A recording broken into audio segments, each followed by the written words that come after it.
여러분 안녕하십니까? 헬로티비 뉴스입니다. 부천 대장 신도시를 중심으로 한 첨단 산업 계획이 점차 윤곽을 드러내고 있습니다.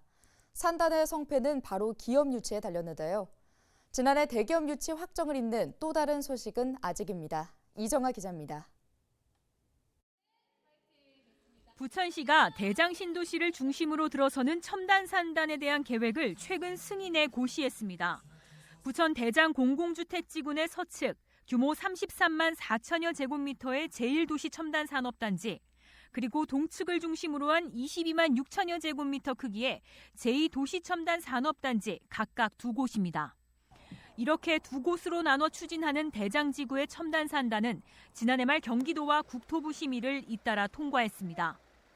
지난해 4월 입주, 투자 협약을 체결한 SK그룹 친환경 연구단지, 이른바 그린테크노 캠퍼스는 일산단에 입주합니다.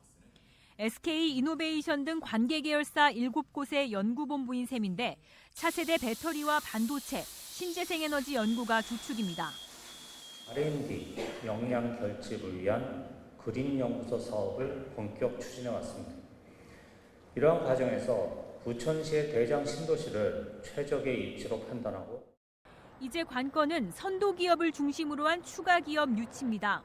지역 경제 활성화 측면에서도 첨단 업종 입주는 핵심으로 꼽힙니다.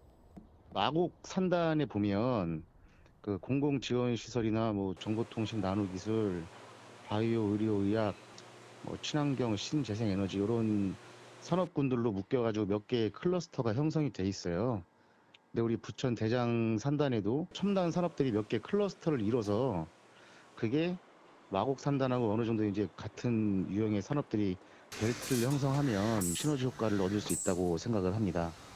부천 대장 신도시 첨단 산단은 이르면 오는 6월 산단 관리 기본 계획을 고시하는 한편 2025년 상반기 분양 공고를 낼 방침입니다. 헬로티비 뉴스 이정아입니다. 한 차례 무산됐던 GTX B 노선 환경영향평가 초안 공청회가 다음 달 1일 다시 열립니다. 부천시는 홈페이지를 통해 환경영향평가 자료 등을 공개하는 한편 관련 법률에 따라 2주간의 공고 절차를 감안해 공청회 날짜를 결정했는데요. 지난 11일 열렸던 GTX B 노선 환경영향평가 공청회에서는 참석한 주민들이 상동 호수공원 변전소 설치 문제 등으로 거세게 반발했습니다. GTX B 노선에서 계획 중인 상동 호수공원 변전소에 대해서는 지자체인 부천시도 반대 입장으로 국토부와 시행사를 대상으로 설치 백지화를 요구하고 있습니다. 인천시가 오는 2026년 7월 출범하는 새 행정체제 개편을 앞두고 지역별 특성을 살린 발전 전략을 강화합니다. 유정복 인천시장은 17일 시청에서 열린 인천형 행정체제 개편 축하 행사에서 변화하는 행정체제에 맞게 재물포구와 영종구, 서구, 검단구 등 지역 맞춤형 발전을 적극 추진하겠다고 밝혔는데요. 특히 인천의 GRDP가 처음으로 100조 원을 돌파해 서울, 인천, 부산, 대구 시대에 들어선 만큼 행정체제 개편을 통해 새로운 인천 시대를 열어가겠다고 강조했습니다. 앞서 시는 1995년 확정된 현재의 2군 8구 체제가 행정, 사회적 여건 변화를 반영하지 못해 시민 불편이 크다며 지난해 행정체제 개편을 추진했습니다. 인천의 새 행정체제는 오는 2026년 7월 1일부터 시행되며 시는 정부와 협의를 거쳐 가칭 구 설치 준비단을 구성해 자치구 조직 인력과 법정동, 행정동 조정, 사무 재산 인수인계 등을 추진할 계획입니다. 지난해 지역화폐 부천페이 발행액이 2,720억 원을 기록하며 목표 대비 120%를 초과 달성했습니다. 이는 일반 발행 2,558억 원과 정책 발행 162억 원을 포함한 금액으로 당초 목표 발행액보다도 445억 원 늘어난 수치인데요. 부천시는 올해도 2,000억 원 규모로 부천페이를 발행할 예정입니다. 인천시 교육청이 올해부터 당뇨병 학생에 대한 치료비를 지원합니다. 앞서 교육청은 지난해 9월 인천시 교육청 당뇨병 학생 지원 조례를 제정해 법적 기반을 마련했는데요. 이후 3억 5천만 원의 예산을 확보해 올해부터 사업을 추진하기로 했습니다. 이에 따라 올해부터 일형 당뇨병 학생은 치료비 144만 9천 원 이내로 지원을 받을 수 있게 됐습니다. 시민사회단체가 자질이 의심되는 현역 국회의원들에 대한 공천 배제를 촉구하고 나섰습니다. 경제정의실천시민연합은 17일 자질 검증을 통해 현역 의원들 중 34명의 공천 배제와 검증을 촉구해야 하는 72명에 대한 명단을 발표했는데요. 자질 검증 기준은 대표 발의가 저조한 것을 비롯해 본회의와 상임위 결석률, 사회적 무리와 의정활동 기간 부동산 과다 매입, 성실한 의정활동이 의심되거나 투기성 상장 주식 과다 보유, 반개혁 입법 활동 등 8가지 항목입니다. 우선 공천 배제에는 국민의힘 16명, 더불어민주당 13명, 무소속 등 5명이 명단에 포함됐습니다. 경실련은 해당 내용을 각 정당별로 전달하고 철저한 검증과 투명한 공천 심사 과정 공개를 촉구할 계획입니다. 정부가 오는 2025년 말까지 인천국제공항이 위치한 영종도와 인천 송도 국제도시를 잇는 인천대교에 자동차 통행료 인하를 추진합니다. 국토교통부는 인천대교 통행료 인하 관련 절차를 상반기 내에 착수한다고 밝혔는데요.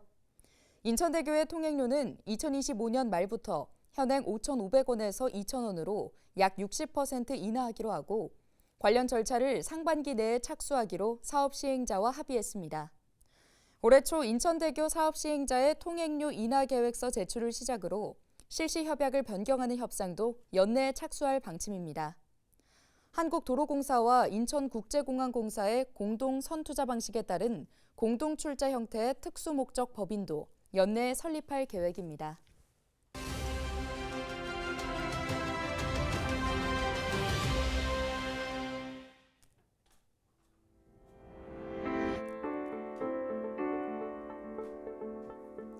정부가 다가오는 설 연휴 물가 안정을 위해 민생 안정 대책을 내놨습니다. 정부는 840억 원의 예산을 투입해 성수품의 가격 부담을 줄이기로 했는데요. 18일부터 2월 8일까지 온 오프라인에서 16대 설 성수품을 살 경우 정부와 업체 할인까지 더해 최대 60%까지 할인을 하기로 했습니다. 일주일 단위로 1회 5만 원 이상 결제 시 1인당 최대 3만 원까지 할인받을 수 있는데요. 전통시장부터 대형마트, 온라인몰까지 사용할 수 있는 곳이 많습니다. 정부는 장애인과 기초생활수급자, 차상위 계층 등 취약계층의 전기요금 인상을 1년 더 유예하기로 했고 연매출 3천만 원 이하 영세 소상공인들에게 1인당 20만 원씩 전기요금도 지원하기로 했습니다.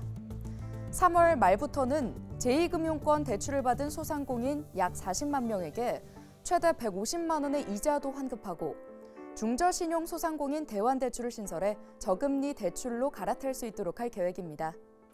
이 밖에도 다양한 지원책들이 있는데요. 설 연휴를 앞두고 꼼꼼히 확인하셔서 고물가 부담을 조금씩 줄여보시기 바랍니다. 지금까지 데일리 브리핑이었습니다.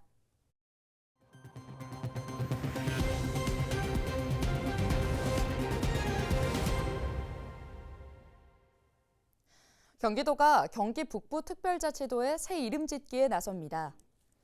도는 17일 경기도청 북부청사에서 경기 북부 특별자치도 새 이름 짓기 추진위원회를 구성하고 첫 회의를 열었는데요.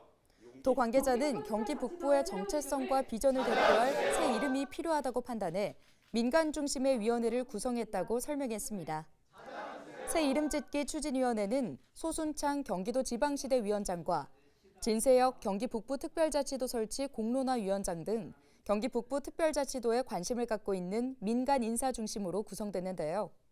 추진위원회는 시민 공모를 통해 경기 북부 특별자치도의 새 이름을 결정할 방침입니다. 경기 북부 특별자치도의 새 이름 짓기 공모전은 18일부터 2월 19일까지 공모전 누리집을 통해 진행됩니다. 우리가 살아가야 할 지역의 새 이름을 대국민 공모를 통해서 지음으로써 경기 북부 특별자치도 설치에 대한 37년의 열망이 꺾이지 않고 뜨겁게 불타오르고 있음을 보여드리고자 합니다. 경기도에서 전세 사기 가담이 의심되는 공인중개사 99곳이 적발됐습니다. 경기도는 국토교통부, 시군과 합동으로 지난해 450개 중개업소를 특별 점검한 결과 22%인 99개소에서 불법 행위 139건을 적발했다고 밝혔는데요. 도는 전세 사기 가담 의심, 중개 수수료 초과 수수 등 35건은 고발하고 수사 의뢰했습니다. 경기도 관계자는 중개업소의 불법 행위를 차단하기 위해 법률 위반 사실을 공개할 수 있는 제도적인 보완책을 마련해 공인중개사법 개정을 건의할 계획이라고 말했습니다. 경기도 소형 아파트 임대차 시장에서 월세가 차지하는 비중이 55% 이상으로 역대 최고를 기록했습니다. 17일 부동산 정보제공업체 경제만랩이 국토교통부 실거래가 공개 시스템을 분석한 결과 지난해 1월에서 11월 경기도 전용 면적 60제곱미터 이하 아파트 전월세 거래량은 19만 46건으로 나타났는데요. 이는 국토부가 관련 통계를 작성하기 시작한 2011년 이후 가장 많은 거래량입니다. 경기도 소형 아파트 중에서 월세 100만 원 이상 거래도 역대 최다를 기록했습니다. 인천시가 매달 40만 원을 지원하는 자립수당을 이달부터 50만 원으로 인상합니다. 자립수당은 자립준비 청년의 생계 부담을 덜고 안정적인 자립을 돕기 위한 것으로 아동복지시설이나 가정위탁으로 2년 이상 보호를 받다가 18세 이후 보호가 만기되거나 연장보호가 종료된 자립준비 청년에게 지원되는 금액입니다. 자립수당은 보호 종료 시점부터 최대 5년간 지급받을 수 있으며 자립수당 외에도 자립정착금 1,000만 원이 지원됩니다. 서울시가 1,000만 원 이상 고액 체납자에 대해 무관용 원칙으로 강력한 징수에 나섭니다. 서울시 38 세금징수과는 올해부터 관계기관과의 협력을 통해 가택수색과 명단 공개 등 강력한 징수 활동을 벌인다고 밝혔는데요. 서울시는 25개 자치구로부터 지난해 신규로 발생한 1,301억 원에 대한 징수권을 이관받아 징수 활동에 들어갔습니다. 한편 체납세금 가운데 개인 최고액은 1990년생으로 지방소득세 41억 원입니다. 2023년 경기도에서 발생한 화재 건수가 전년 대비 4.7% 감소한 것으로 나타났습니다.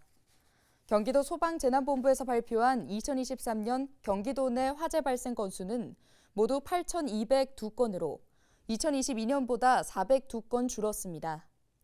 2023년 화재로 인한 인명피해는 547명으로 2022년 대비 22.3% 감소했는데요. 사망자가 5명 이상이거나 사상자가 10명 이상인 대형 화재는 4건으로 2022년 14건보다 크게 줄었습니다. 화재의 원인을 살펴보면 부주의가 40.8%로 가장 많았고 전기적 요인과 기계적 요인이 그 뒤를 이었습니다. 인천시가 빈집 정비 사업을 확대하기로 했습니다. 시는 빈집 정비 추진 실적이 우수한 군구에 특별 조정교부금을 지원하기로 했다고 밝혔는데요. 지난해 말 기준 인천 지역 빈집은 3,951가구에 달하고 있습니다. 지역별로는 미추홀이 857가구로 가장 많았고 중구 696가구, 부평구 652가구 순입니다. 특히 조치가 시급한 3에서 4등급은 1,411가구에 달했습니다. 반면 지난 2020년부터 2023년까지 3년간 철거되거나 정비된 빈집은 867가구에 그치고 있습니다. 문제는 빈집 소유주와의 협의가 늦어지거나 예산 부족 등의 문제로 정비가 쉽지 않은 상황이라는 건데요. 이에 시는 특별 조정교부금을 통해 정비 사업의 진행에 도움이 될 것으로 보고 있습니다. 또 시는 지난해에 이어 올해도 빈집을 매입해 주차장이나 공원을 조성하는 빈집 매입 시범 사업도 진행할 계획입니다.